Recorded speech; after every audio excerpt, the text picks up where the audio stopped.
On June 7, 2016, I'd like to call the meeting to order. Is there any declaration of pecuniary interest? Seeing none, if I can get a motion to approve the agenda as amended with the additional items.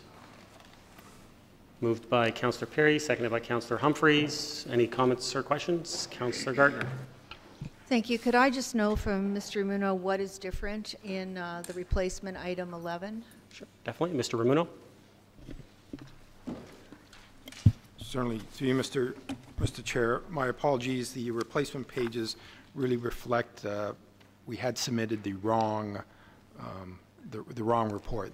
Essentially, the changes are, if I refer you to the page 5, the chart, the intent of the planner, of our planner, in consultation with the applicant was that the floor area of each unit be limited to 225 square meters, however allowing one unit to be 460 square meters, whereas the previous version of the report identified a maximum of 375 square meters. Follow up. So instead of the 3 units that were proposed in the report that I have, we're now proposing 4 units, one of a large size? Through you, Mr. Chair, no.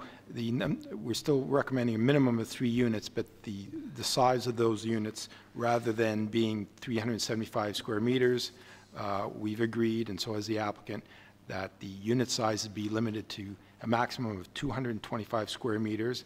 However, we will allow one, essentially the bakery, to expand to 460 square meters. Thank you. Thank you. Any other comments or questions? Seeing none, all those in favor? Opposed? That carries. Move to determination of items requiring separate discussion. I will start to my right. Mayor Daw. Nothing? Councillor Gardner? Thank you, Mr. Chair. I'll have 11, 13, and 18. Councillor Thompson? I'm okay. Councillor Abel? I'll call item 19 for now, Mr. Chair. Councillor Humphreys? Nothing? Councillor Tom? I'm okay, thank you. Councillor Kim? I'm good. Councillor Perry? Item number 14, please.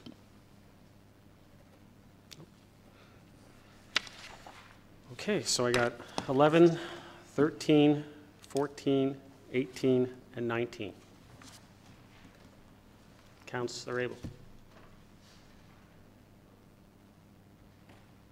Thank you, Mr. Chair. I thought 15 was looking for direction, but it's not. So it's provided in the item, so I'll just leave it at that. Okay. Councillor Gardner. Thank you. I'll pull 1, 5, and 12 for now. Okay, so let's go through that again. I got 1, 5, 11, 12, 13, 14, 18, and 19. We good? Okay. If I can get a motion to adopt the items not requiring separate discussion. Moved by Councillor Perry, seconded by Councillor Tom. All those in favor? Opposed? That carries. Okay.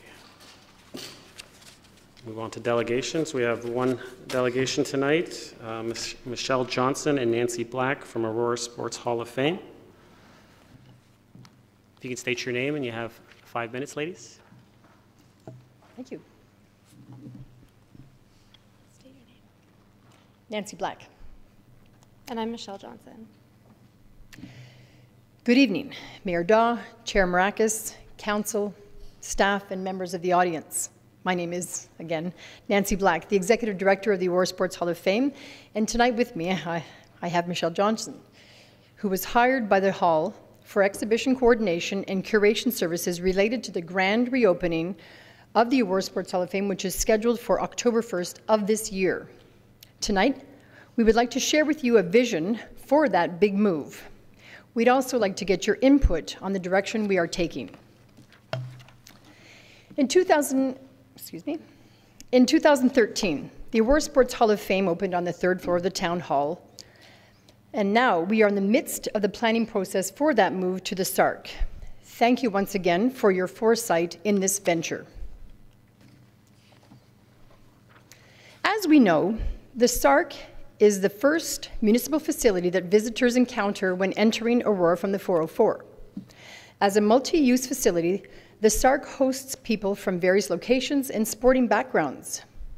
We want the Hall of Fame, and thusly the SARC, to celebrate Aurora's sports heritage, inspire locals and visitors, and ensure that this new location becomes a popular sport tourism destination. I'll now hand it over to Michelle to walk you through the dynamic and interactive approach we are proposing. Thank you. Good evening. Working together with a local design firm, we have created a vision for what might be possible in this space. Upon consultation with professionals, town staff, and committee members, our initial plans have evolved into this cohesive vision that you are about to see. We would like the presence of the hall to be apparent the moment that you walk into the complex. Visitors' eyes will be drawn down the hallway toward the western end where a hanging sign, not currently pictured, will indicate the presence of the hall. We will also take advantage of the existing concrete gray columns by using vinyl wrap treatments. Here you see very early design concepts for the columns. These will be further developed in order to grab the visitor's attention and encourage them to look around the pole at the graphics. The enhanced columns, along with other wayfinding signage, will cue visitors to follow the vibrant path toward the hall. In order to provide a great visitor experience and to enhance the entire complex, our vision for the hall makes use of this green tile wall in a high-tech and interactive way. Using projection technology and motion sensors, 3 areas of this wall transform into 6 different interactive modules. This clip provides an example of how the interactive system functions with 2 test modules. The first is a photomosaic effect with individual pictures gathering in front of the Hall of Fame logo. When the sensor picks up on the movements, pieces of the mosaic brush aside and reveal the logo beneath. The next module features honored member Alan Dean, and here we see how an individual can activate the sensor and cause the virtual soccer balls to move and bounce along the screen. Children and youth are connected to technology. This is a familiar interaction for them. Many prominent institutions use similar projection installments, such as the Ontario Science Centre and the Hockey Hall of Fame. After passing by the interactive wall, our attention now focuses on the title wall, introducing the hall proper. The existing display case will be refurbished, and graphic elements will promote various aspects of sport. Within the cases will be a mixture of historical artifacts from the Aurora Museum and Archives, honored members' memorabilia, and hopefully some items from the public. The wall above the case provides a perfect place to pay tribute to our sponsors. As we walk into the core of the hall, our eyes are drawn to the newly built wall, which will have a thoroughfare on the right and will showcase current year inductees. We are proposing a movable panel system to allow for multiple large graphics within the small space. The surrounding display cases will contain objects belonging to the new inductees. The back of the new inductee wall, accessed by the thoroughfare, allows for additional exhibition space. Conceptually, we are allocating this wall for educational displays such as the Future Hall of Famers program and our Sport History Alive initiatives. This space is ideal to engage youth and promote their relationship to sport as it runs parallel to the existing daycare. As we proceed along the outside of the wall back to the atrium, this is where we would display the hall's honored member plaques. Not pictured here is signage and other graphic elements that would make the honored members wall more visually appealing. As the curator of this move, I'm proud and excited to be working with this important step in celebrating Aurora's sport history. The goal of our grand reopening is to create a space that inspires people to engage with sport and celebrate Aurora's sport heritage. As I said, this new home has the potential to become a significant regional sport tourism destination. It is very important that the final product be something that the whole town can take pride in.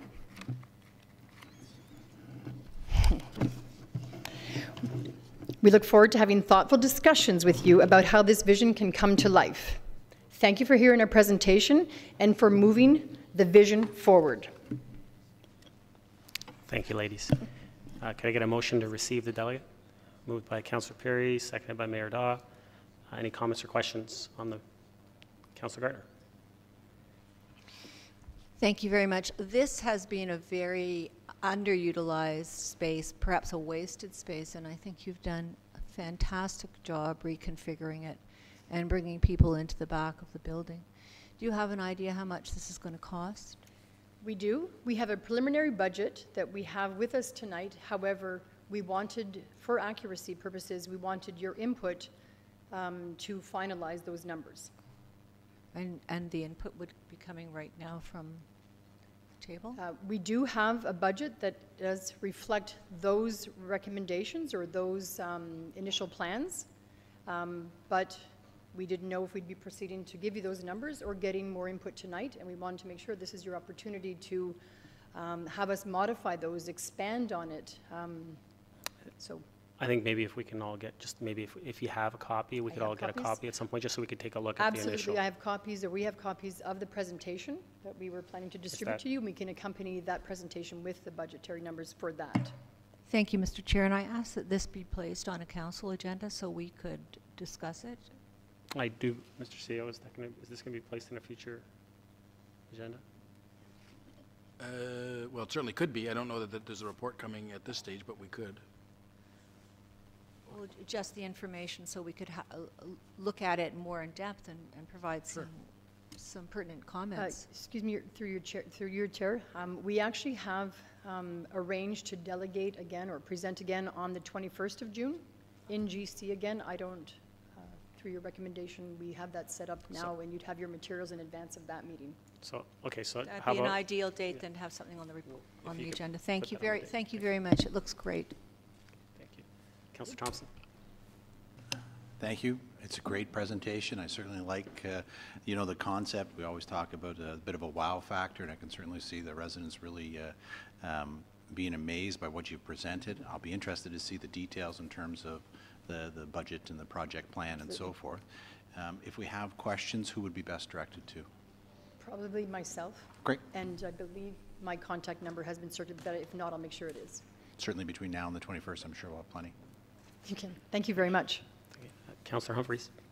Thank you, Mr. Chair. My questions have been answered, and just thank you again for coming forward this evening, and just really amazing ideas. The interactive wall is incredible. The vision of it is really spectacular. I can't wait to really see it come to fruition. So it's really important that we get those numbers, understand what they are, and see how we can help move this forward, because it's a blank slate, really, and it's going to be really exciting to see that there. I agree. Mayor Daw? Thank you, Mr. Chair. Thank you, Nancy, for coming out. We appreciate that. I saw the presentation last week, but I still think it's pretty spiffy. So I just want to thank you very much for coming out and look forward to getting the rest of that report. Thank you. Any other comments or questions? Seeing none. Thank you, ladies, for coming out. Thank you. Look forward to seeing you at the June meeting. On the 21st. Thank you. And if I could get a vote, all those in favor? Opposed? That carries.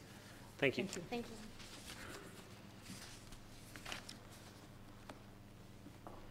Okay, so now do we have any presentations from the advisory committees? Seeing none. Okay, we'll move into consideration of items requiring separate discussion. Should we poll the audience? Anyone here for any particular items? You, sir? Item number 8, Councillor. That's passed on consent. There will be no discussion tonight on that. But it's still open. Next week, it has to be ratified, so there's an opportunity that it might be discussed next week or not. What time next week? Tuesday, 7 o'clock. Anyone else here for anything in particular?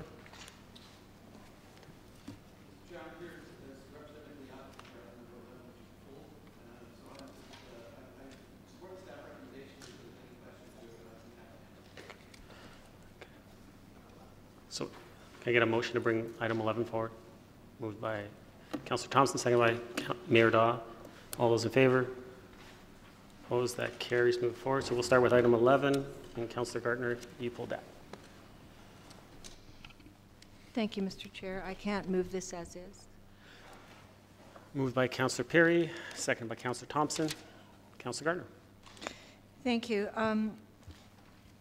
As it says in this report, this is zoned as a local commercial exception zone. It's a neighborhood strip mall that's meant to serve the neighborhood and not bring people in from outside the neighborhood. And this strip mall with all of the various stores is very important because there is nothing to serve these residents. You have to go all the way over to Yonge and Henderson, and there's nothing south, there's nothing north along Bathurst. So you really have to, if you're a resident, have to get yourself over to the Yonge Street area. And the intent was to have 10 different stores, a variety of stores. It was changed so the Cafe Bakery was given 2 units. That was done through the Committee of Adjustment. I think it would be, this is not in keeping with the intent of the official plan. It's not in keeping with the intent of us to have complete neighborhoods.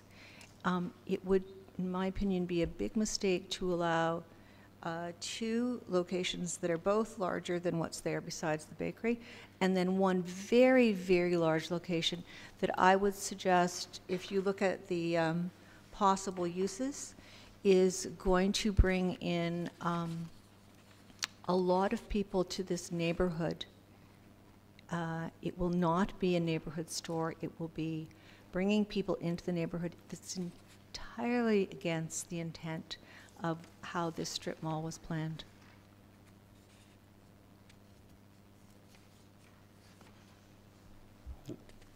Any other comments or questions? Mayor Daw? Thank you, Mr. Chair. I just wonder if we could get some comments from Mr. Ramuno on this. As far as? Well, the fit in terms of the OP, whether or not this conforms to our visions for that area. Mr. Ramuno, does this conform to the vision of this area? Within our OP, sorry. Through you, Mr. Chair. Yes, as I mentioned in the report, the official plan identifies the existing plaza as a convenience commercial area, and so the rezoning to expand on the commercial uses, I feel are in keeping with the local commercial plaza type setting. And one thing to recognize is, the existing plaza is approximately 12,000 square feet. We have kept those limits on the size of all the units except for one, which is allowed to go to 460. So generally speaking, the list of expanded uses, in our opinion, is in keeping with the official plan and compatible with the surrounding area. Thank you, Mr. Ramuno. Mayor Daw. I appreciate that. Thank you, Mr. Ramuno. It did go to a public planning. We did discuss it here. And I think those same questions were answered at that point. So I don't have a big issue with this moving forward. Thank you. Any other comments or questions? Councillor Gartner, second time. Thank you. And well, first of all, we have an ask at the last minute to change it from, I think it was supposed to be they were asking for 375 approximately square feet, 3 units.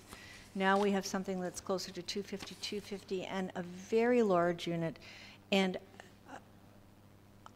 I would like someone to tell me what is going to be in this very large unit to service the neighborhood.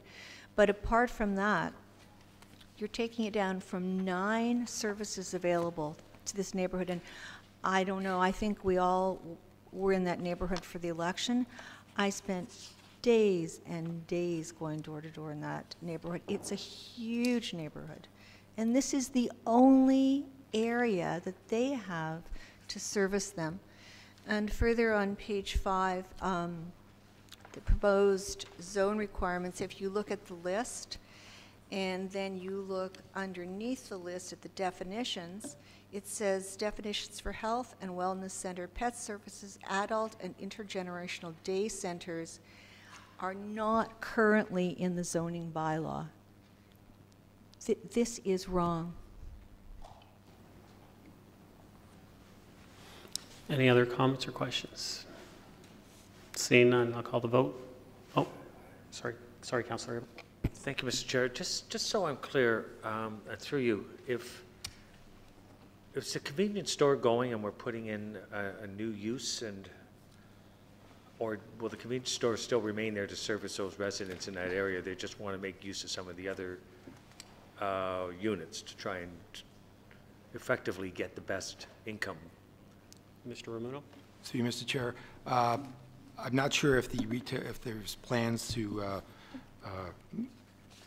not to have the retail store there, but I think the intent was really to expand on the commercial uses that are currently provided in the bylaw, just to provide the owner the flexibility to be able to attract future tenants when and if there are vacancies. The current zoning that dates back to the early 90s permits retail stores, personal service shops, a bake shop, offices, banks, and the request is to expand it as outlined in the chart, to expand it to a clinic, day nurseries, dry cleaning, fitness center, commercial school, and these are uses that are considered appropriate in these type of local commercial plazas. And so then it's just to provide the applicant the flexibility to be able to attract future tenants when there are vacancies.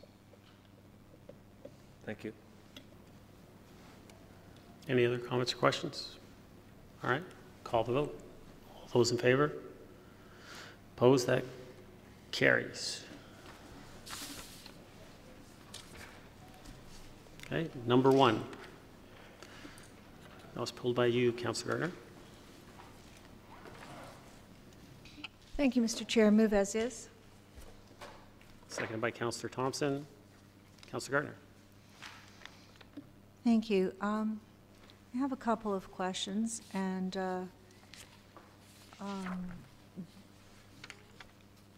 I'll start with page 2.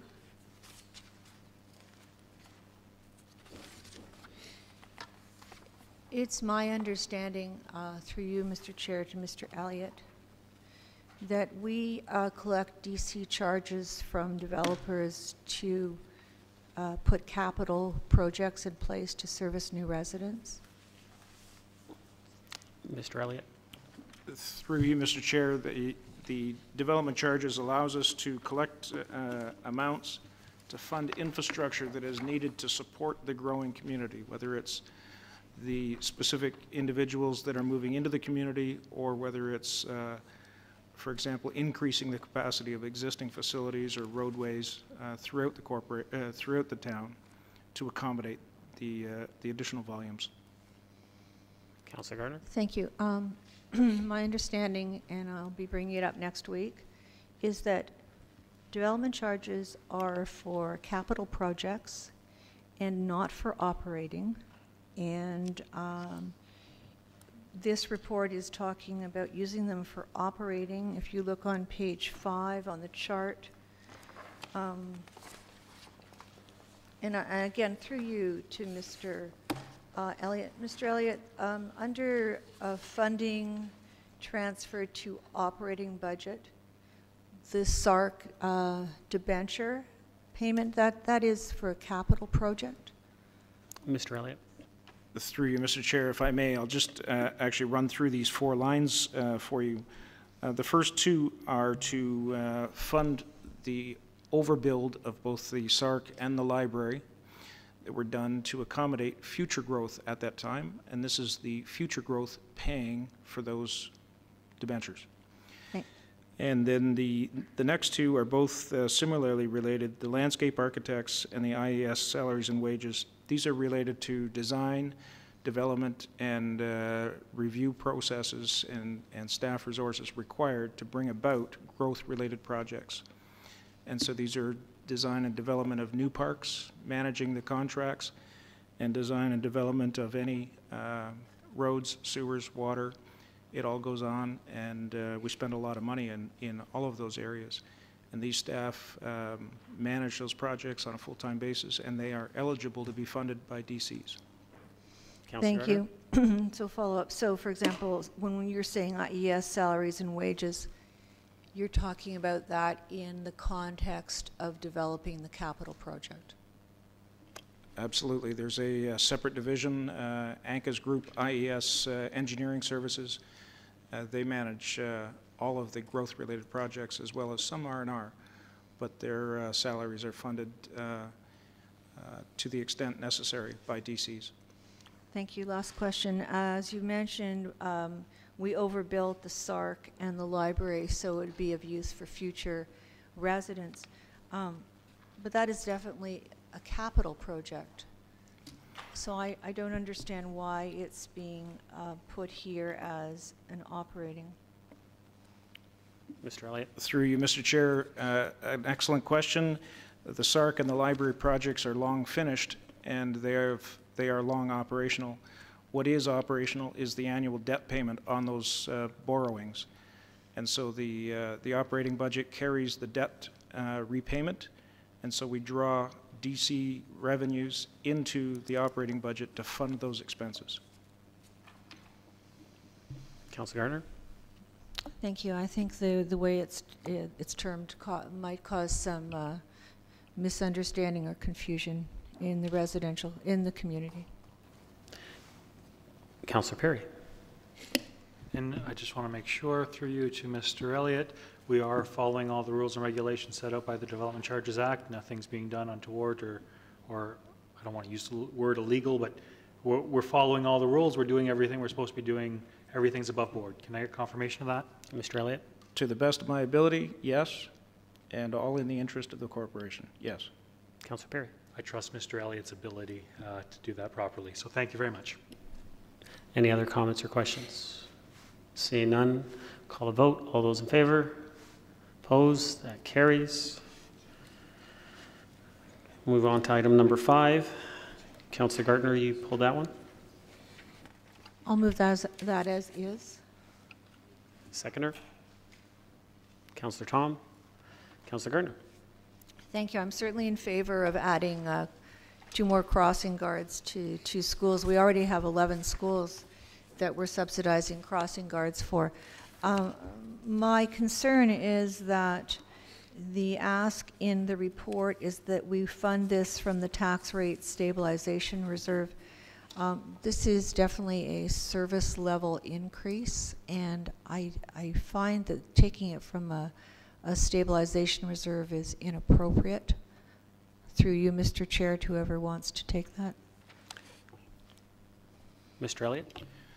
Through you, Mr. Chair, the annual budget for 2016 has already been set. The tax rates have been struck, and in fact, the tax bills are nearly in the final stages of production and mailing. Accordingly, if council wishes to incorporate these additional locations for crossing guards, we need to fund it, and so we're recommending a funding from the draw from the tax rate stabilization. These crossing guards will then form part of the base budget for 2017. Councilor Gardner? Thank you. Through you, Mr. Chair. So the intent is to do it for September to December of 2016 and then put it into the budget as a service level increase. That's correct. Thank you.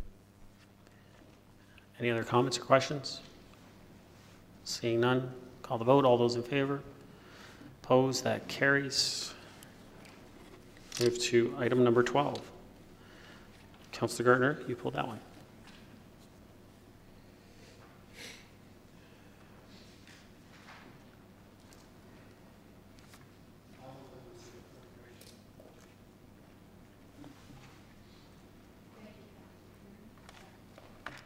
I'll second that. Okay, Councilor Gardner, second.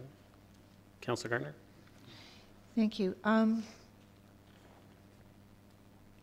There, at the bottom of page 3, the province of Ontario is seeking input on proposed revisions brought about through the coordinated land use planning review.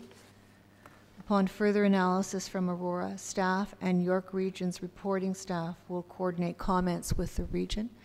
I would like to know through you, I suppose, to Mr. Muno, is there going to be a report coming back to council so that council can see what the staff's comments are going to be, and so we can understand the comments and the implications? Mr. Ramuno? Through you, Mr. Chair, yes, that's my intent. We will work with regional staff They are coordinating comments from other municipal staff, and my intention is to bring back a report to this council for your review of those comments and any input. Commenting window is open until the end of September. Thank you. So that might be coming back to us in August or at the beginning of September? Yes. Thank Early you very September. much. Any other comments or questions? Councillor Thompson? Thank you. Through you, Mr. Ramuno, just to pick up on one of the last things you speak about here, where you're saying that the OP for the region is going to be delayed, and as a result, so will the town of Aurora's. Can you just sort of expand on that? Is there not any work we can do leading into it, or do you think the delay will just be slight? Mr. Ramuno? Through you, Mr. Chair, we don't know yet at this point. I mean, what we do know is the amendments to the growth plan and the other various plans probably won't come into effect until the fall of 2017. So the region needs to complete their land budget exercise with respect to the impact of the proposed changes regarding the intensification targets. Their original plan was to have a preferred growth scenario and a draft regional official plan before their regional council early or spring of 2017. So there may be a couple months delay. It really all depends on the amount of work that the regional staff need to do with respect to their land budget in response to whatever the final amendments to the growth plan are, and we won't know that until fall. So we're hoping that there won't be a huge delay, because I have made that commitment to council to have our updated OP before this council for adoption before the end of 2018. Councillor Thompson. Thank you. Just as a follow-up, within this report, you identify those proposed growth plan changes, specifically the increase in intensification to the 60% number, the increase in the employment per hectare. So certainly you'll take that all into, I guess, consideration as we go through the town's OP review? To you, Mr. Chair, yes. It'll be part of our land budget exercise as well. Thank you. Councillor Kim. Councillor Abel, after. Thank you, Mr. Chair. Through you to Mr. Ramuno. So when do you anticipate that this growth amendment will pass in Queen's Park sometime this summer? And the next question is, this does include employment density as well. So all the letter of intents that are at the region now, would they be subject to the new legislation when it comes online next year, or would this be to the previous legislation? Mr. Ramuno. To you, Mr. Chair. First question, the growth amendment, the amendments were released in May. The commenting, the provinces provided the commenting period up until the end of September. So we don't foresee, the province bringing any amendments in force and effect until sometime in the fall, after September, likely before the end of the year, is when we'll have amendments to the various plans in effect at the earliest. With respect to any amendments to the growth plan with respect to intensification, that is something that the region has to they're grappling with now as part of their overall land budget exercise, as it affects population and employment forecasting and the amount of land that they need. And of course, they need to work within the growth plan intensification targets, whether it's, currently it's 40% within the built boundary. The new amendment has raised that to 60. We don't know where that'll land. So that's part of the exercise that regional staff is going through. Councillor Kim? Yes. So if what I'm hearing is accurate, or what I'm hearing from you is that if a letter of intent to change employment lands was put in January this year, it doesn't necessarily mean that it will.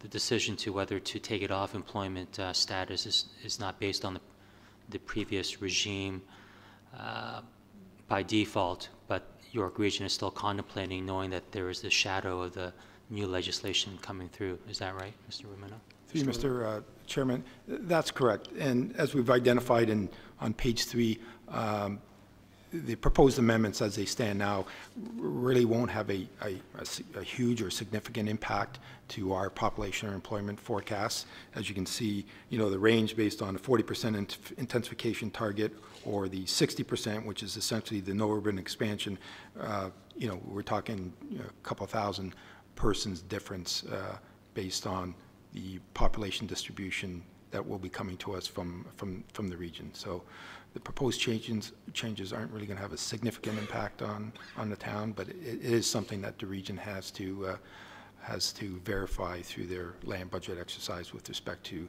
the ultimate distribution of population, employment, and the amount of employment lands that need to be protected, et cetera, any urban expansion areas elsewhere within the region that may be included as part of their OP. Councillor Kemp. Councillor Abel. Thank you, Mr. Chair.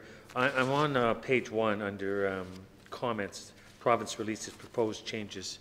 So they've announced a draft amendment, and we're reacting to that, or we're going to. So wouldn't it be prudent to wait until it's official? Through you, Mr. Chair. Mr. Ramuno. Through you, Mr.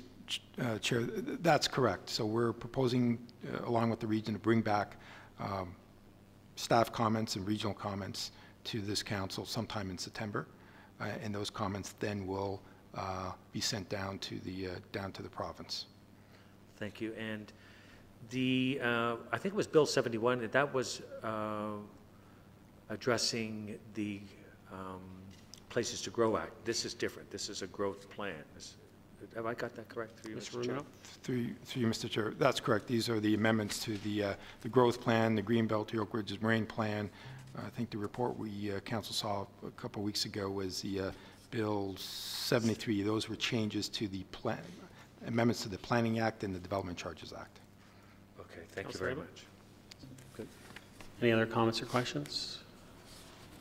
Okay, I just had two things. Mr. Ramuno, this hasn't even got the first reading yet. Is that correct?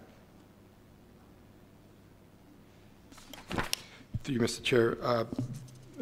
That's correct. These are just the province announced these amendments early in May, and so they're not in force in effect. That won't happen until after the end of September, because they've indicated that they're in the public input period, so they're allowing the rest of the summer and all of September to receive comments from municipalities.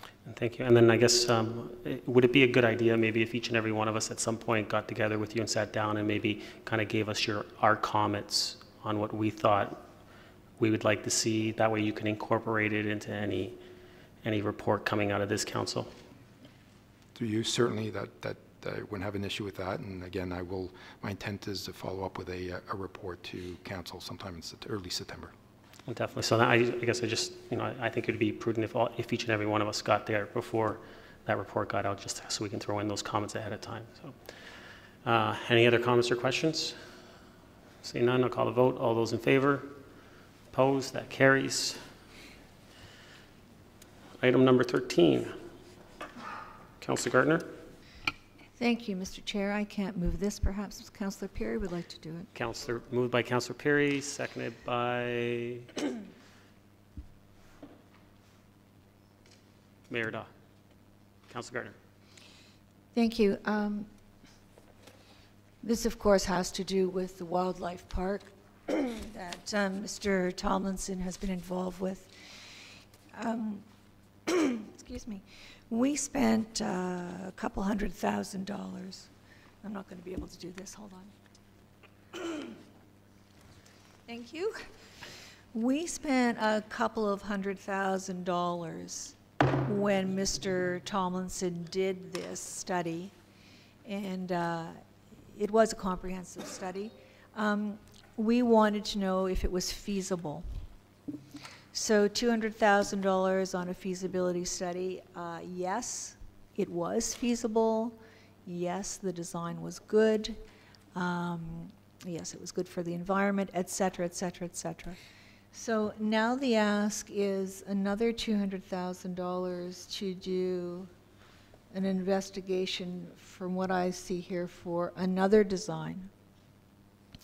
And through you, Mr. Chair, to Mr. Downey. Mr. Downey, from the Parks and Rec meeting, I believe in March, I recall you saying that the town was going to look at Mr. Tomlinson's plan and the one that was suggested by Lake Simcoe and compare them and do, I don't remember the exact words you said, what you were going to do with them, but you were definitely going to take them and compare them and I assume to have a report on that. So has that been done? Mr. Downey? Through you, Mr. Chair, that's the process that we're looking at here. We need to get into detailed design and make presentation to the Conservation Authority with regards to a plan that indicates the desires of Mr. Tomlinson with online ponds, as well as dealing with a design from the Conservation Authority that deals with offline ponds. Councillor Gardner? Well, thank you, Mr. Downey. The way I read this, that's not what I'm reading. So that is what you're saying, that they are going to analyze the plan presented from Lake Simcoe in conjunction or looking at Mr. Tomlinson's plan as well. And then they are going to bring that, you are going to bring that to council, and we are going to be able to look at those two feasibility studies. Mr. Down? Sorry, Councillor Gardner. Through you, Mr. Chair, that it wasn't our intent. This request for proposal was for investigation, analysis, and design, as well as moving to the tendering process for the wildlife park. Presently, we only have a concept from Mr. Tomlinson with regards to what he would envision with regards to the wildlife park. And within that, he identified a number of water features within that park that we needed to do a study to determine from the hydrological perspective whether or not it was even possible to create that number of ponds. It took us 18 months to complete that. We have determined that there is sufficient water. So we can now present that to the Conservation Authority and state we know that there, from a hydrological perspective, this plan works. The Conservation Authority has a policy that prohibits online ponds. Mr. Tomlinson's plan is predicated on having online ponds. However, we need to get to a point where we have a design that's approved, or it can be approved by the Conservation Authority, and then move forward with those design drawings to tender documents. So this proposal is going to give Conservation Authority basically two plans, one that Mr. Tomlinson would like to see happen, and one that the Conservation Authority, we believe, complies with the Conservation Authority's requirements. We are looking for approval from the Conservation Authority on one or the other plan so that we can then complete that and give instruction to move forward with detailed design, once again resubmitting to the Conservation Authority for approval. Once we have Conservation Authority approval on the design, we can then move to tender documents.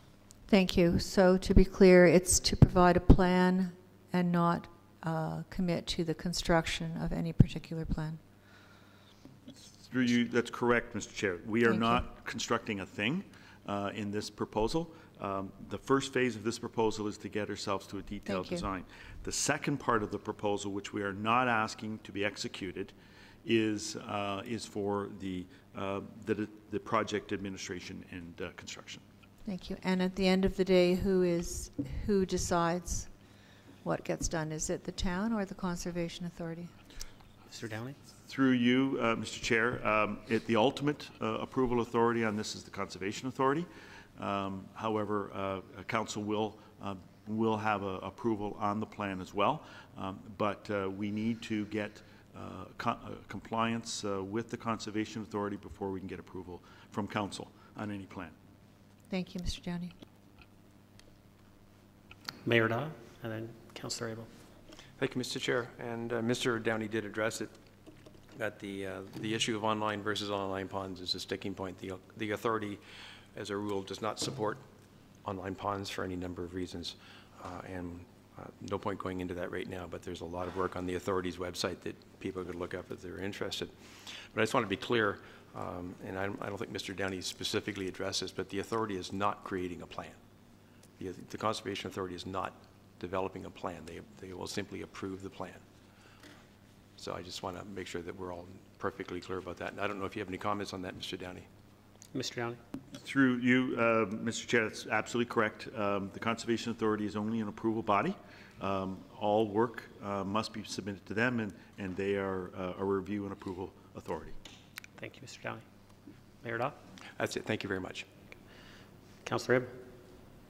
Thank you, Mr. Chair, and through you, I'm not sure who can answer this, but perhaps Mayor Dahl, because he's chair of the conservation. But if there is, once the two plans are brought forward, one with, it's a term online ponds, and the other is offline. Thank you. A way that we can go to present to the conservation pros and cons for either or do we merely submit it and it comes back? Mayor Daw, do you want to take this, or should Mr. Downey? Through you, Mr. Chair, no, the consultant will be, that's part of the investigation and analysis, part of this, of their requirement. So they will be making presentation to the Conservation Authority and discussing the merits of both plans with regards to online and offline ponds primarily. And did we, thank you, and did we not have, just to, if you can recall, a presentation from the hydrological report, I believe, stating that online ponds, he was supporting the conservation stand, I think, at that time. Through you, Mr. Chair. Mr. Downey? That was made by Mark Scholin, the presentation to council with regards to the hydrological study. His responsibility was to determine whether or not there could be sufficient water generated within this development and outside of this development in order to support the plan that Mr. Tomlinson had presented. And that's what we were trying to determine. And so we know the answer to that is yes. It would be a requirement of the Conservation Authority at any rate. Even if we had presented it, the first question they would ask was, we need a hydrological study to determine whether or not this plan even works. We now have that information. We know that it will work. It's whether or not we can get approval. Okay, so thank you very much. So that we understand, so that I understand, we did the hydrological report, and that was the first ask in 2011. I believe you RFP'd it in the background here. It says 2012, presented in 2015. And now there is the ability to, with that, to give two different designs, one with online and one with offline. And my problem is understanding which is which. But we're not really in this decision making. It's going to be for the conservation. But we'll have to understand it enough so that we can endorse or approve or go make a recommendation. Would that be part of the process before we go to council, to the conservation? Mr. Downey? Through you, Mr. Chair, the process normally is that we would present the two designs to the Conservation Authority. We would try to obtain Conservation Authority approval on one plan or a combination of both or whatever prior to coming to council for approval. The concern is, even if there was a council-approved plan before the Conservation Authority, that doesn't mean they would get approved at the authority. So we're looking for the authority's commitment or buy-in to the plan prior to presenting to council, saying this is something that we know is going to work through the Conservation Authority, and now we're looking for council approval prior to going to tender documents. Thank you. And so my comment is that it's very technical, offline, online, but the significance in what this wildlife park could be is there's a big difference in what the vision is, especially from Mr. Tomlinson. I took the time to meet with him, and I don't know if all councillors have, but it gave me a much better understanding of what his idea was and the understanding of what the conservation is. And I hope we're moving forward along his lines. But ultimately, we'll wait for the consultant to make that presentation at the conservation. So I'm in support of moving forward with this. Thank you. Councillor Thompson. Thank you, Mr. Chair. Through you to Mr. Downey. Mr. Downey, the report references an older report from 2011, and I just was hoping perhaps you could just fill in a little bit of the gap. That 2011 report was also to award the tender for the Community Wildlife Master Plan, I believe it was called, and it was also going to go to Cole Engineering. Did we move forward on that? Mr. Downey. Through you, Mr. Chair. So there was a plan presented to council on the wildlife park. It was a conceptual master plan, so we wanted council approval on that conceptual master plan. So that was part of that report, because without some council support on, yes, we believe in the vision that the wildlife park is moving towards, outside of any detailed design issues, we felt that it was that was a step that we needed prior to moving forward with any studies that were going to be associated with that. And if council wasn't in favor of moving forward with the wildlife park, then what's the point of doing the studies? So that was our first step, and that's what that report referred to. Councillor Thompson. So because when I look back to the report, it was asking for roughly similar to this, $200,000 for that master plan. We didn't go ahead and spend any money previously, or at least not a significant amount, in relation to the design or the development of the wildlife park to date? Mr. Downey. Through Mr. Chair, no. In fact, Mr. Tomlinson's done all that work. It was great. So I'm very appreciative of that. But we have used that design as the basis for moving forward with any studies, which was the reason we needed money. That's great. My only other question, really, on page 4, you identify the future potential cost of the park itself. You identify it to be, potentially $5 million. In terms of a source of funding, is it DC eligible, or will it have to come out of Parks Reserve? Mr. Downey. Well, I'll look to the treasurer, but I believe it's DC eligible. It's a new park. Mr. Elliott, can you confirm that, please? It's an expansion of our services in new parks, and so it's DC eligible. Thank you. I got Councillor Gardner for a second time, and then Councillor Abel. Mr. Downey, through you, Mr. Chair, to Mr. Downey, the 2011 study, that's not the feasibility study I'm talking about, is it? Mr. Downey. Through you, I'd have to actually pull that report, and I apologize, I don't have it before me. But my understanding is that it was when council approved the master plan and gave us direction to move forward with studies. Okay. Okay. Maybe Mr. Downey can have that for next week. Or That would be great. You can give him a call offline, and we can. If you could have that for next week, and I'll also ask Mr. Tomlinson. Thank you. Thank you, Councillor Gardner. Councillor Abel. Just a quick question, and just to the next stage, for construction estimates, and we've already asked about some funding, but would we not be eligible for some grant applications in this, through you, Mr. Chair? Mr. Downey. I apologize. Was the question, are there grants associated with any of this? Sure. And we don't know yet. Until we actually have a design and then find out whether there's any grants, perhaps that's part of the discussions. It will be part of the discussions, quite frankly, with the Conservation Authority to find if there is any funding. It could be an infrastructure. You never know. We may be able to get some infrastructure funding for it. I'm not sure, but that would be the next step. Once we get into approval of design and get into tender documents, then we can start looking at how we're going to fund this project. Thank you, Mr. Chair. Thank you. Any other comments or questions? I just have one. I'm just wondering, to Councillor Abel's point, that I think maybe when something does come back, maybe the Conservation Authority could come and present that plan to us, or what they've accepted, and show us the differences. So I'm just wondering, as the chair, Mr. Mayor, maybe you could pull that off for us, for them to come once they've approved something. They could come and actually explain to us what the differences are, what they allowed and what they didn't, and why, and so we can have a full understanding. I'm sure something could be arranged, but just to clarify, they do not create plans.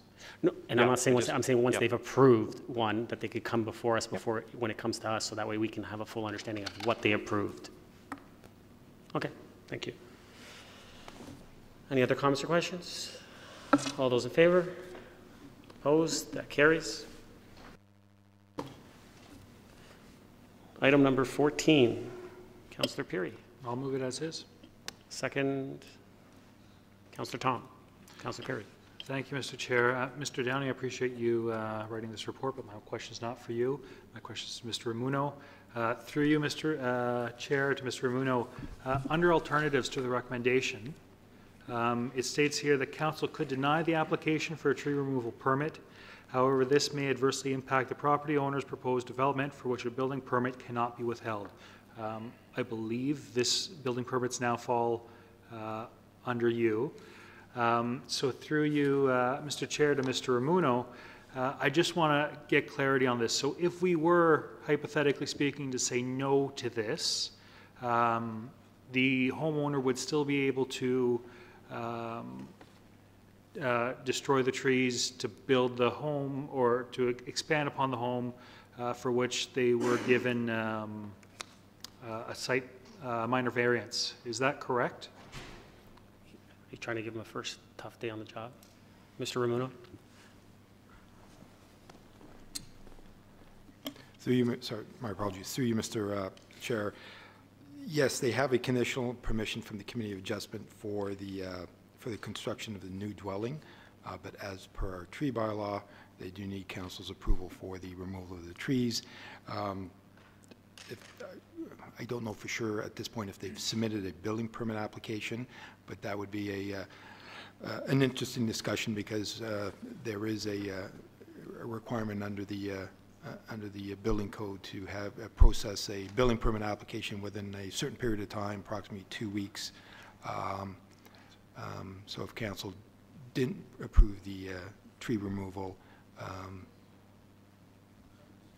there may be the instance where we would have to issue the permit, but I think I would want to report back to council on the legalities of the issuance of the permit in lieu of council's consideration of the application before you this evening.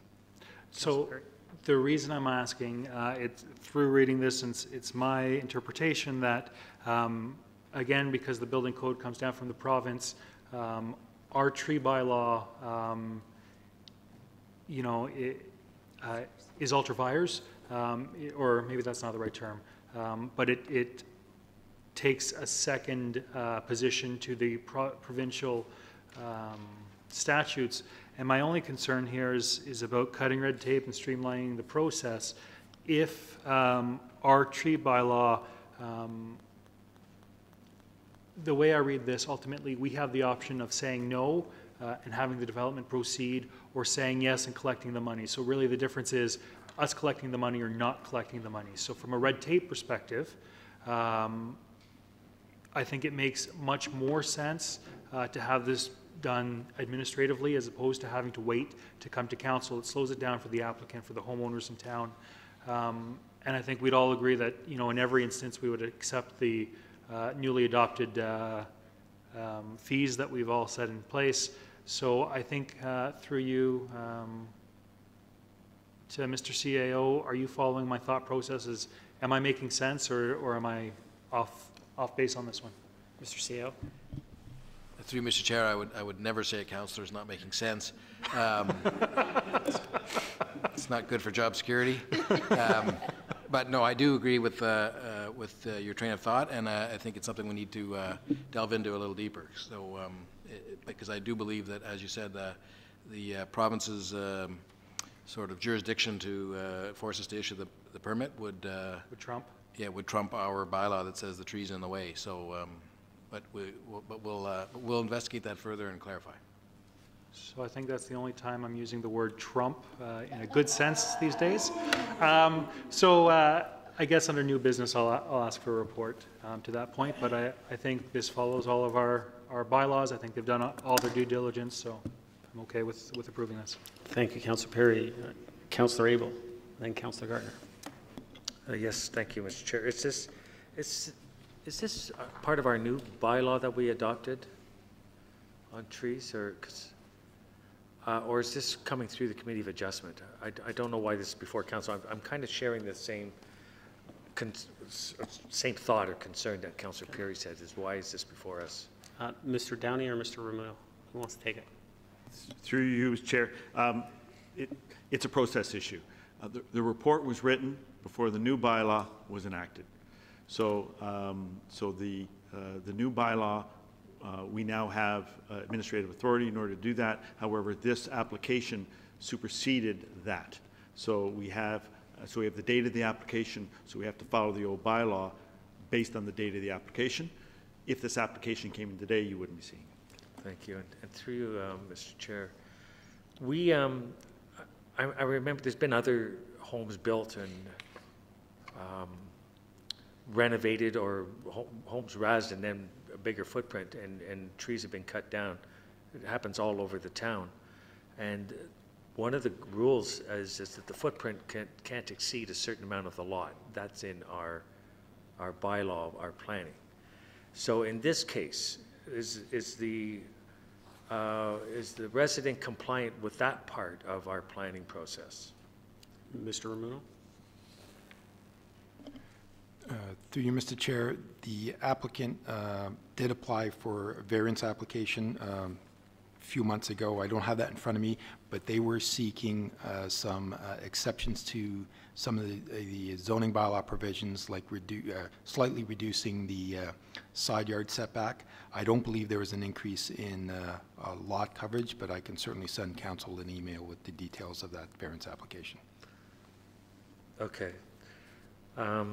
Well, I mean, it is red tape. It just slows down the process. And if the bylaw that we've enacted is going to eliminate the process coming here, then I'm just fully in support of moving along if the staff recommendation is to. So my comment has been addressed for future people. So thank you. Councillor Gardner. Thank you, Mr. Chair. Through you to Mr. Downey. Mr. Downey, when the owner is committed to the provision of planting approximately 50 trees. So when the Parks and Rec Department oversees that, and do they ensure that there's a diversity of trees and appropriate species, native species? How is that handled? Mr. Downey?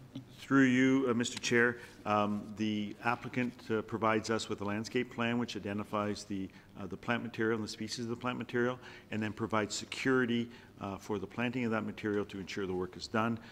Once the work is completed, then the securities, to our satisfaction, the securities are returned to the applicant. Thank you. Follow up. So we don't get to look at the trees and say, we don't have any jurisdiction in what trees are planted? Through you, Mr. Chair, they present the plan to us. We have to approve the plan. So yes, we do have a say. But generally, as long as they are following good horticultural practices and don't want a bunch of ash trees in here, as you can appreciate, then we want to move forward. We move forward with the application. Councillor Gardner. Thank you. And the comment has been made in the past many times by people coming to the podium and at this table that we want to ensure there's a diversity of trees. So if there is something like the ash tree problem, they're not putting in 50 ash trees or whatever it is. Thank you. And so that's something that you do look at. Thank you. Councillor Perry. So then just follow up. This is going to be the last time that we see this process, or are there any other applications currently through the pipeline that would have gone through the old process? Mr. Downey? You, Mr. Chair, I haven't approved any, so I'll say there's no other application through the process right now. Sounds great. Happy to hear. Any other comments or questions? Seeing none. All those in favor? Opposed? That carries. Let's go to item number 18. Councillor Gardner, you pulled that one. Thank you, Mr. Chair. Move as is. Okay, a seconder. Seconded by Councillor Perry. Councillor Gardner. Thank you. Through you to Mr. Downey. Mr. Downey, when I was looking at the comments from the public at the open house in, I think it was January 2014, I noticed that there was a request for round tables with movable chairs and stools, and that would make it completely accessible for wheelchairs. Is something like that included in the plan? And the other question is, the picnic tables, they're now picnic tables that are actually manufactured so that one end of the table allows a person with a wheelchair to go under that end of the table. I don't know if there's anything in this about that. And this, the third comment is that a lot of the majority of the people, the report says, that came to the open house were middle-aged or senior. I don't know how many people, well, there are not many people on this council that might have trouble getting into a picnic table bench, but I do. So if it's going to be a truly accessible park, are we going to ensure that the seating, that there's a variety of seating geared to accessible issues? Mr. Downing? To you, Mr. Chair, that's my understanding. I can certainly confirm that to council, but that's my understanding that that not only is the playground accessible, but the site furnishings are as well. As I say, I can certainly confirm that with council. Thank you. I'd appreciate that. Through you, Mr. Chair. The seating will be very important for an accessible park playground. It will be very important if we want to be inclusive that. And, you know, to use a picnic table, perhaps to have a picnic on, that they're accessible. I spoke to a member of the committee, and they were very glad to have the final park design back. I know I wasn't at the meeting, but I believe that was the feeling. And I just think it's important, and I'm going to read this because it's important to me to say it properly. It's important to remember that municipalities are mandated by the province to have accessibility advisory committees. And part of the mandate of accessibility advisory committees is to advise council and comment on things that are being done not only by the public sector but also by the private sector.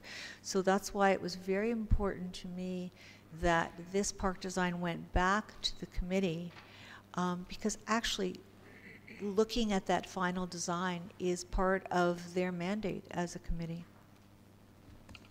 Thank you, Councillor Gertner. Any other comments or questions? Councillor Humphreys.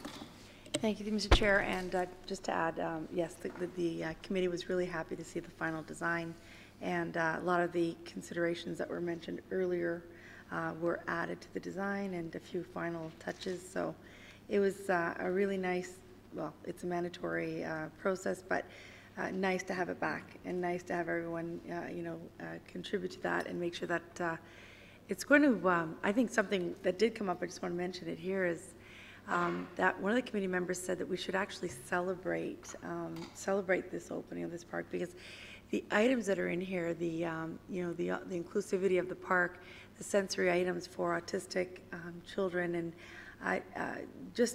it's going to be incredible. It's going to be a gem, and I really believe we need to show it off and be really. I know this park will be absolutely leading edge in that, and looking forward to when it is completed that we do a real huge launch. I understand that member of royalty will be around in if it's not fall, it's spring. I can't remember what was mentioned. Yes, the Invictus Games. He'll be here, and we're wondering if we can eventually have an invitation sent to have him open. Maybe amend it for that, but maybe, or add under new business, whatever is appropriate. Let's go with new business. Any other comments or questions? Councillor Abel? Mr. Chair, I would just add to Councillor Humphreys, and I'm glad you recalled that because it was a member of the committee. I was at the meeting, and he said that we missed, because it was very crowded, was it Prince Andrew, Mr. Mayor, we attended that lunch, I think a number of us did, when we brought the plaque down to the luncheon, and he spoke about these games, which have now began prominence. He was too busy to come to our Jubilee Park, but this would be a great opportunity if we gave enough notice to invite them for the grand opening as a follow-up, and I believe he's in the area, so I think that's a great idea that the committee member, I think the former chair, John Lenchuk, made it, and I thank you very much for bringing it up, Councillor Humphrey. So let's not lose that opportunity. We've got the time now to send that invitation out, so we'll bring it in new business. I'll be in full support of it. Thank you, Councillor Abel. Any other comments or questions? Seeing none, all those in favor? Opposed? That carries. Item number 19. Councillor Abel, you pulled that one. Thank you. I'll move as is. Seconded by Councillor Thompson. I was going to, first of all, thank staff for getting this out in a timely fashion. And I know the committee from the festival put together exactly what it was they sort of wanted, so it was sort of a closed end. And they did ask for that service in kind, and so if, I know Councillor Humphreys, you made the motion last time. I think if it pleases council, put that up and approve that amount with the additional costs for the pickup.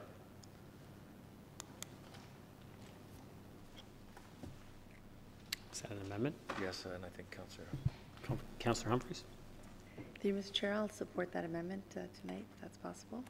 So what's the amendment?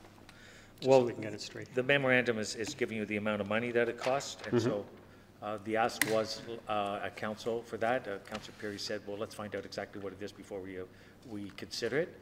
And seeing that the amount is a total of $695, now we know exactly what it is being asked for consideration. So Councillor, I believe the amendment would be to approve services in kind in the amount of $620, and would we be adding the additional $75 Yes. for the garbage pickup? Okay. Yes, so so make a that's total of the amendment? $695, yes. Okay. Thank you, Mr. Chair. So moved by, which one of you? Councillor Humphreys, seconded by Councillor Abel. Sure, thank you. How's that? Any comments or questions on that? Mayor Daw? Thank you. Just a quick clarification. So we originally talked about 1,000. It's now 695. Do I understand that correctly? No, this is on top of that. On top This of, is the okay. services in kind. We're just identifying the All right. amount of the Thank you. services of kind. Councillor Gardner? Thank you, Mr. Chair. To Mr. Downey, I'm just curious to know why this was a receipt for information. Is this just a given that we grant services in kind when we're asked? Mr. Downey?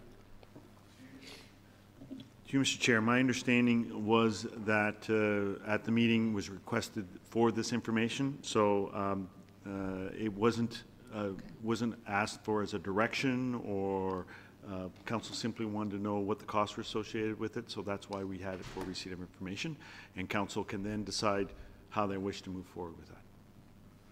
Thank you. So to Mr. CEO, so council would need, as we've just done, to make a motion to act upon this request for services in kind?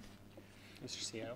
Through you, Mr. Chair, yes, that's correct. We weren't sure at the time, given the way it was quickly brought up, whether there was going to be a payment from council's $1,000 contribution or not, but in the days that preceded the council meeting, it was clarified that what the request was, and so we just put it in the form of a memorandum to see what council wanted to do with it.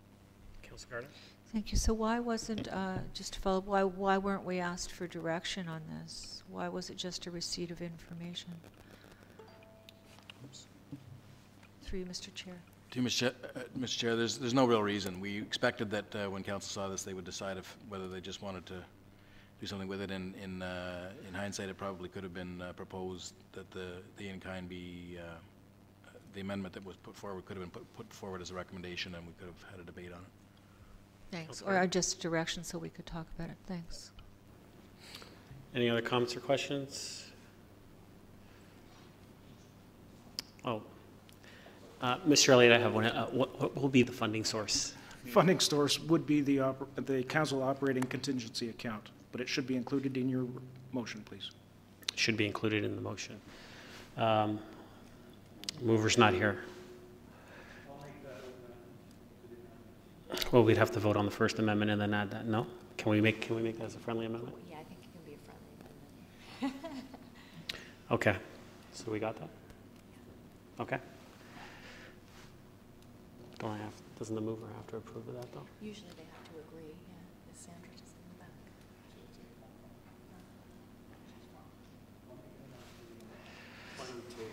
Can we just table it? Okay, how about we vote to table it? She goes back. We'll table it till next week. Does it need to be approved tonight?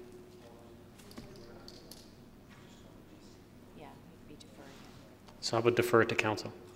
Is that good? Everyone good with that? All right, all in favor? Okay, so thank you. All those in favor, opposed, that carries. It's been deferred to council. This to council. Did it? The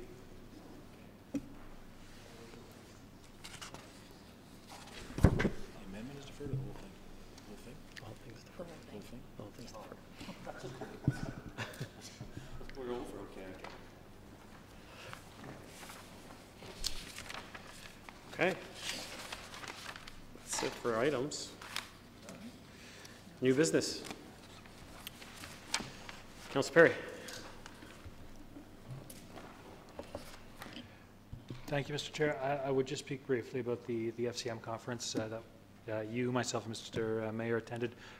Just there were a couple of key things to note with regards to funding and then the federal government's next round of funding.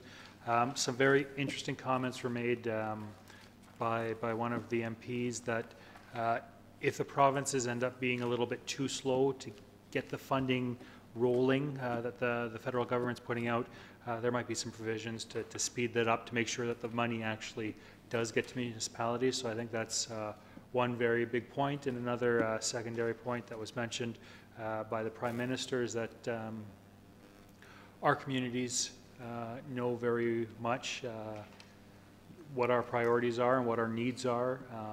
So those decisions moving forward will have a lot more emphasis on what the communities need, and less so on the federal government dictating where the funding will go. So I think that's a very big point and a very good point for municipalities to get access to some more funding.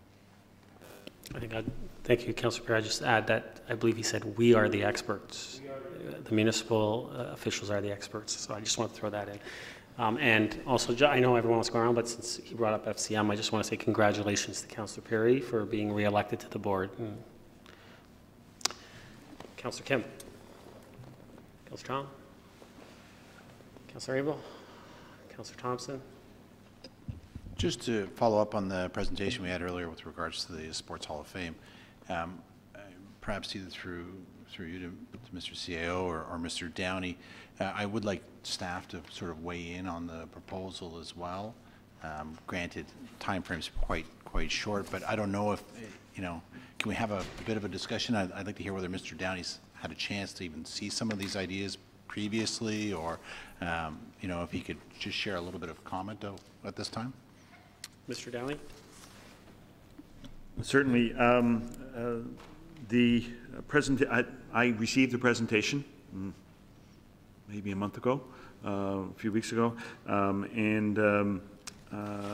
just to determine whether or not there was going to be any concern or conflict with any uses that were going on in the facility from a sponsorship perspective, or whether or not we had other designs on what we were going to do with any of those spaces. So they did touch base with that, and staff had a discussion, and we have looked at the site, and we feel that the renovations that they are proposing will have no impact on the future plans that we're proposing for the facility. So we have no objection with this moving forward. With that, then, I suggested that the process be that it then go through the Board of Governors for the Sports Hall of Fame to get some endorsement at that end, and then present it to Council.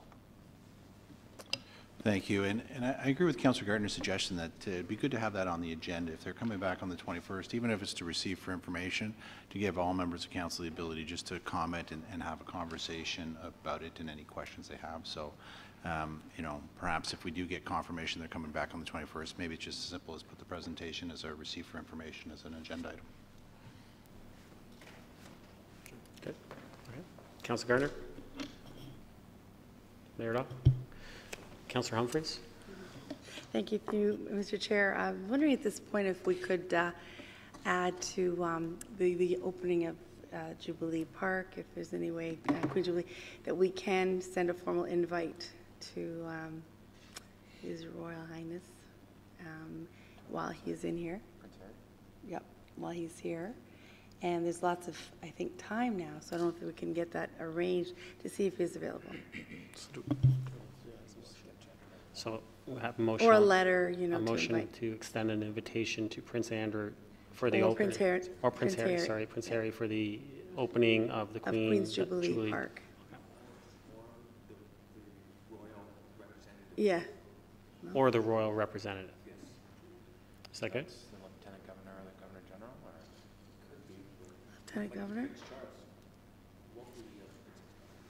I think To the the appropriate appropriate, individual that can represent the Crown, exactly. I think it's a really great opportunity with the timing of everything. Would anyone like to second that motion now? I think JT Second. wants to say. Sure. I just, well, I was going to go with, Councillor Tom. I'm sorry, then I just had a comment. Okay, Councillor Abel? It coincides with the Invictus Games, so we should extend at that time, celebrate the grand opening, which we have scheduled for that time. That's sort of how we're trying to word it. And would they be there, okay, for our jewel about our accessibility playground part? I think that's what we got. Just see, Mr. Chair, if we can put in that invite, just in terms of what the park's all about and how it's going to be, you know, the leading edge of parks. So I think that would really help. Okay. Yes. Thank you. All those in favor? Oh, sorry, you have comment, Councillor Perry? Just through you to Mr. Downey, just through a little bit of investigation, I believe the Invictus Games are taking place in September of 2017. I want to make sure, first of all, you know, it's taken us close to 4 years now to get to this stage. Do you think we can have it built, you know, in just over a year's time, or could it be a little bit longer than that? Mr. Downey? Through you, Mr. Chair, I think we can make a commitment the park will be completed by the time that comes around. Actually, I was wondering what the date was, so I was looking through the report saying, okay, I hope it's not this year. So no, it should be fine. We should be up and operational by then. Perfect. Councillor Perry? Good. Any other comments or questions? Okay, all those in favor? Opposed? That carries. Another one? Councillor Abel? Thank you, Mr. Chair, and I know we're anxious to get into closed session, but do we have any facilities that might be offered for those games? Or is there an opportunity for us to host some of the events? Mr. Downey? Through you, Mr. Chair. We haven't been asked, and I don't know what the process is to inquire. So I can't say whether we do or we don't, because I'm not quite sure what the requirements are. I know when the Pan Am Games, we were looking at those, we were sent the requirements in order to support any activities, but I haven't seen anything, or nothing's been sent out with regards to that. So I'm not quite sure what the process is in order to investigate that. Well, my follow-up would be that, could you inquire, or would you require a notice of motion, or is it just a matter of a background just to see what's available, how to go about it, and report back to council? Through you, Mr. Chair, I'd be happy to. Excuse me, I don't need a motion at this point. I can certainly provide information to council, and then if council feels that they would like to then move forward with any of that information, then I would recommend that we have a notice of motion coming forward. But I can certainly provide that to you outside of a council report. Thank you, Mr. Downey. So I was just wondering if there were some events and that we might have the facilities, it might be an opportunity to combine that with the invitation. Thank you, Councillor Abel. Okay. If I could get, we're going to go into closed session. Yeah. Can I get a motion motion for a general committee to resolve into closed session following adjournment? Moved by Councillor Thompson, seconded by Councillor Gardner. All those in favor? Opposed? That carries. Can I get a motion to adjourn? Moved by Councillor Perry, seconded by Councillor Gardner. All those in favor? Opposed? That carries. We are now adjourned. Thank you very much. No.